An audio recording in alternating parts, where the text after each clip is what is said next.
Halo, senang sekali Anda bergabung lagi sama kita. Hari ini kita mau ngobrolin satu bab kunci nih dari buku The Culture Code-nya Daniel Coyle, bab 15.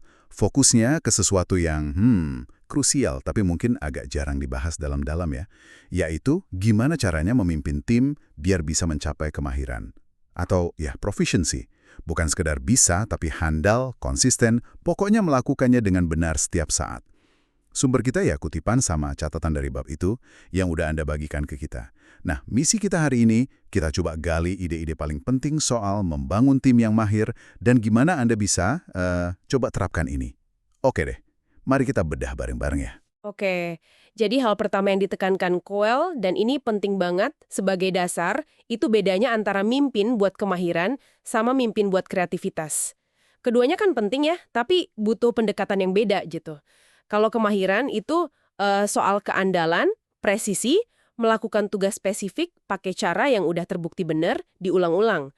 Coba bayangin aja pilot ikutin checklist sebelum terbang, atau mungkin tim bedah di ruang operasi.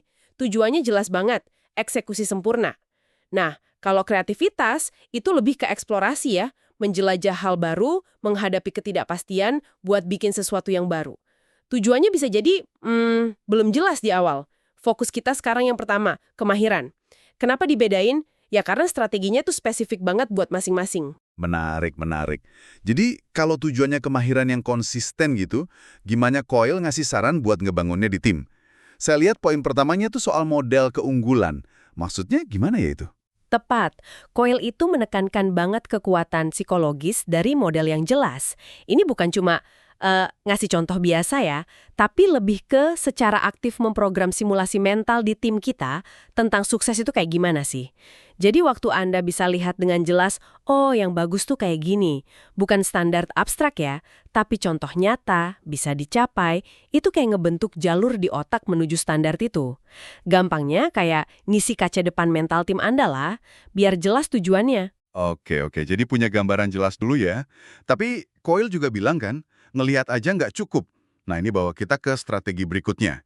Latihan berulang dengan umpan balik tinggi. Kedengerannya, wah, intensif banget ya. Banget. Tapi gini, kuncinya bukan cuma repetisi ngulang-ngulang aja, tapi siklusnya yang cepet. Jadi latihan, terus dapat umpan balik yang spesifik dan cepet, langsung koreksi, terus ulang lagi. Ini proses ngasah skill terus-menerus sampai jadi otomatis presisi. Kayak atlet lah, ngelatih gerakan dasar ribuan kali. Tanpa siklus umpan balik ini, ya latihannya bisa jadi malah nguatin kebiasaan yang salah kan? Iya juga ya.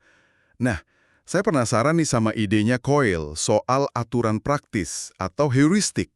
Dia pakai analogi unik soal jamur lendir atau slime mold itu. Agak aneh ya, kok organisme sesimpel itu bisa jadi inspirasi kepemimpinan gitu? Iya sih kedengerannya aneh, tapi analoginya kuat banget. Jadi jamur lendir ini kan organisme tanpa otak pusat ya, tapi dia bisa nunjukin perilaku kelompok yang cerdas. Misalnya nemuin jalur paling pendek ke makanan, cuma dengan ngikutin aturan super simple.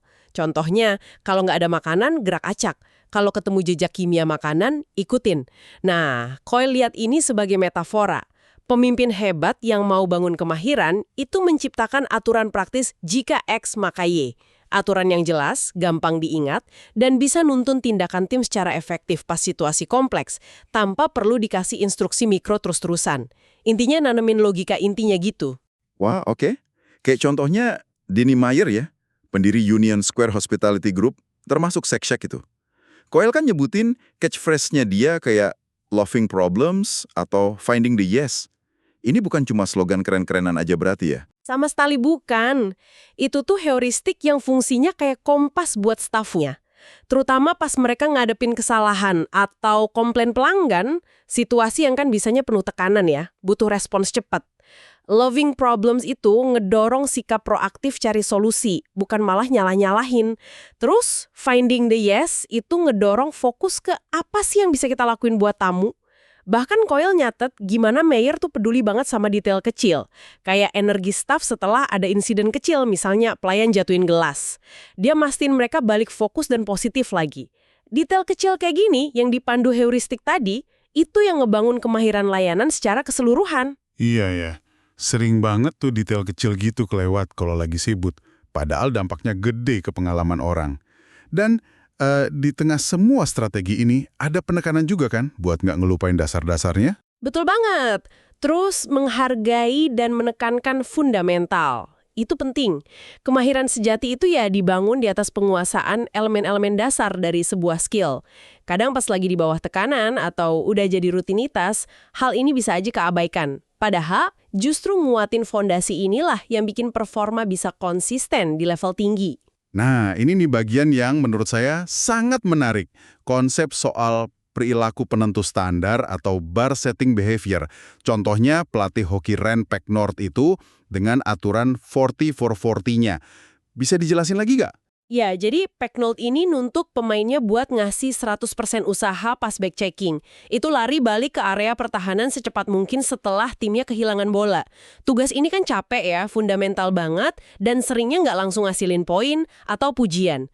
Tapi Pecknold sengaja banget ngangkat tindakan ini, jadi pas ada pemain yang ngelakuinnya dengan sempurna, itu yang dirayain sama tim. Bukan gol spektakuler. Kenapa? Karena tindakan ini jadi semacam simbol standar absolut timnya. Gini loh, cara kita kerja keras bahkan buat hal yang nggak kelihatan keren. Ini menetapkan standar perilaku yang lular dan ngebentuk identitas bareng-bareng. Usaha maksimal di hal fundamental jadi patokannya. Luar biasa ya.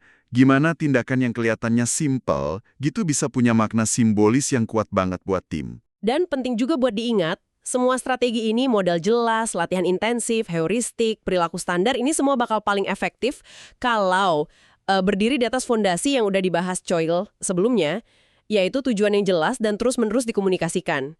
Kayak kredonya Johnson & Johnson yang nuntun mereka pas krisis Tylenol itu kan. Tujuan bersama yang benar-benar meresap itu bikin tim bisa bertindak terarah dan mahir, bahkan pas lagi ngadepin masalah besar. Tujuan itu kompas utamanya kemahiran. Oke, jadi apa nih artinya semua ini buat Anda yang dengerin? Pembahasan kita hari ini nunjukin kalau mimpin buat kemahiran itu ada resepnya sendiri ya, beda sama kreativitas. Kuncinya ada di ngasih model yang super jelas, terus fasilitasi latihan intensif dengan feedback cepat, juga ngerancang aturan main atau heuristik yang cerdas buat situasi-situasi kunci, nggak pernah ngeremehin fundamental, dan secara sadar netapin standar perilaku lewat tindakan-tindakan kunci. Dua aturan praktis paling krusial yang kira-kira bisa ningkatin kemahiran bareng-bareng secara signifikan. Atau mungkin ada satu perilaku penentu standar, bisa jadi sesuatu yang mendasar banget dan kurang dihargai selama ini, yang bisa Anda angkat buat netapin ekspektasi dan identitas tim Anda. Terus gimana caranya Anda bisa bikin aturan atau standar itu benar-benar hidup dalam praktek sehari-hari? Wah, pertanyaan yang bagus banget buat direnungkan lebih lanjut nih. Semoga obrolan kita kali ini ngasih percikan inspirasi ya buat Anda. Makasih banyak udah nyimak, sampai jumpa di kesempatan berikutnya.